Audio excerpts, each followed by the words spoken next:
Hello বন্ধুরা, সবাই কেমন আছো? মহুয়া ঘরকন্যায় তোমাদের সবাইকে স্বাগত। আর সবাই কেমন আছো আর কি করছো?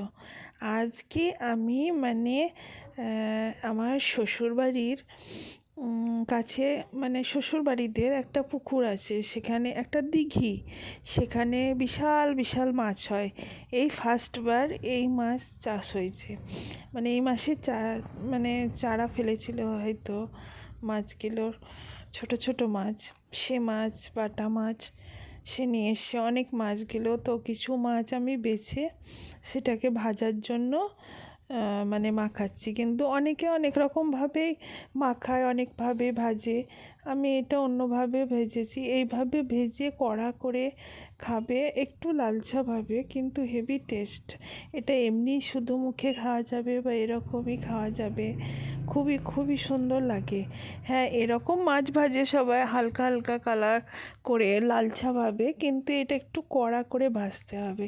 এই মাছ ভাজাটা খেতে একটু টেস্টি বেশি। এর ওপর একটু লেবুর রস ছিটিয়ে দিলে হেভি লাগবে। সবাই ভালো থেকো।